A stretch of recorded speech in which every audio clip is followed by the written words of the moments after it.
6 दिसंबर 1992 बाबरी मस्जिद के विध्वंस का दिन।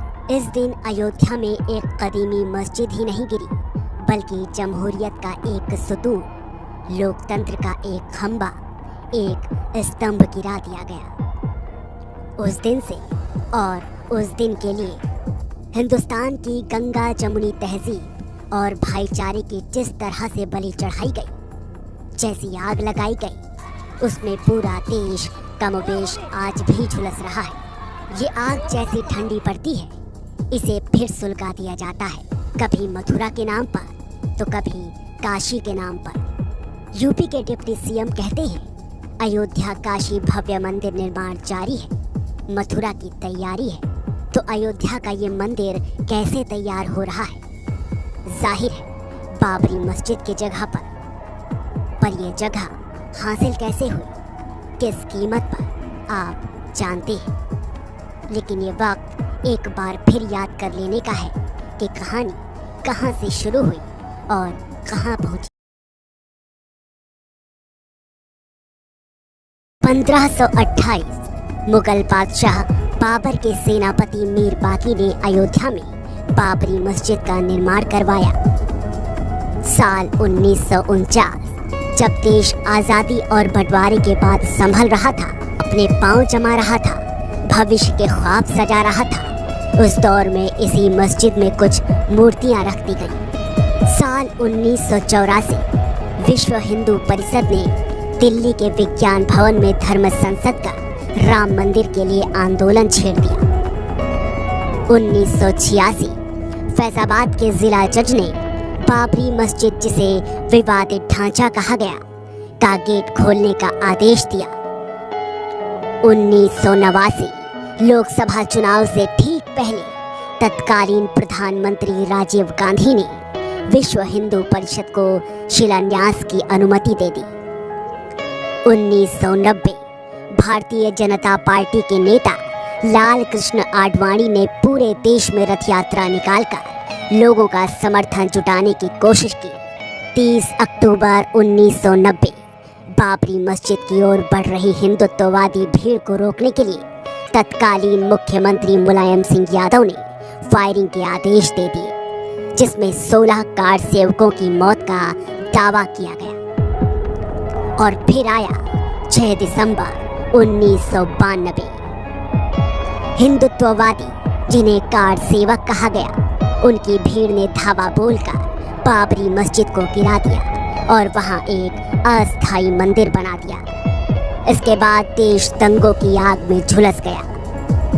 बाबरी विध्वंस मामले में 2 एफआईआर दर्ज हुई। पहली में कार सेवकों पर डकैती, लूटपाट, चोट पहुंचाने, सार्वजनिक इबादत की जगह को नुकसान पहुंचाने, धर्म के आधार पर 2 गुटों में मतभेद कराने के आरोप लगे। दूसरी एफआईआर में बीजेपी, वीएचपी, बजरंग दल और आरएसएस से जुड़े 8 लोगों पर भड़काऊ भाषण देने के आरोप लगे। इसमें एलके आडवाणी, अशोक सिंघल, विनय कटिया, उमा भारती और मुरली मनोहर जोशी जैसे बड़े नाम थे। 1993 ललितपुर में एक स्पेशल कोर्ट का गठन किया गया। हालांकि हाई कोर्ट से मशविरा करने के बाद राज्य सरकार ने मामले को लखनऊ ट्रांसफर कर दिया।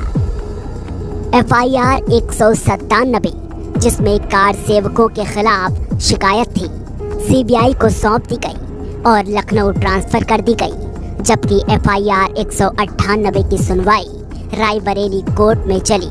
1996 सभी मुख्य आरोपियों के खिलाफ धारा 120 के तहत आपराधिक साजिश का मामला जोड़कर केस चलाने के आदेश दिए गए। 2001 जांच और सबूतों में सरकारी चूक का हवाला देते हुए आडवाणी और उमा भारती समेत अन्य ने कोर्ट के आदेश को चुनौती दे डाली। 2009 गठन के 17 साल बाद लिब्राहन कमीशन ने 900 से ज्यादा पन्नों की एक रिपोर्ट सौंपी, जिसे बाद में सार्वजनिक कर दिया गया। रिपोर्ट में संघ परिवार, विश्व हिंदू परिषद, बजरंग दल और बीजेपी के प्रमुख नेताओं जैसे अटल बिहारी वाजपेयी, एलके आडवाणी, मुरली मनोहर जोशी, कल्याण सिंह और अन्य की भूमिका को जिम्मेदार ठहराया गया। साल 2010 इलाहाबाद हाई कोर्ट ने जमीन पर अधिकार मामले में सुनवाई करते हुए बहुमत के आधार पर 3 हिस्सों में बांट दिया। एक हिस्सा हिंदू महासभा, दूसरा हिस्सा निर्मोही अखाड़ा और तीसरा हिस्सा यूपी सुन्नी वक्फ बोर्ड को सौंप दिया गया। 2012 निचली अदालत और फैसले में देरी जैसे मुद्दों को लेकर सीबीआई ने सुप्रीम कोर्ट में एक हलफनामा दायर किया और बाबरी विध्वंस के दोनों मामलों की एक साथ सुनवाई के पक्ष में दलील दी। साल 2017 सुप्रीम कोर्ट ने इलाहाबाद हाई कोर्ट के फैसलों को रद्द करते हुए दोनों मामलों को एक साथ चलाने और आडवाणी समेत 20 अन्य लोगों पर आपराधिक साजिश का आरोप लगाने के आदेश दिए। 9 नवंबर 2019 ये वो तारीख थी जब सुप्रीम कोर्ट ने हिंदुओं को जमीन का मालिकाना हक देने और वहां मंदिर निर्माण के लिए एक ट्रस्ट के निर्माण का आदेश देकर विवाद को खत्म कर दिया।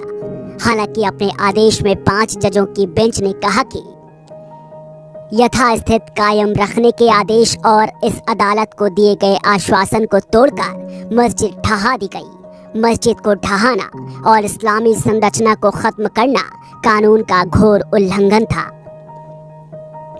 30 सितंबर 2020 बाबरी विध्वंस केस में आडवाणी, जोशी और उमा भारती समेत सभी 32 आरोपियों को बरी कर दिया गया। सीबीआई कोर्ट ने कहा घटना पूर्व नियोजित नहीं थी।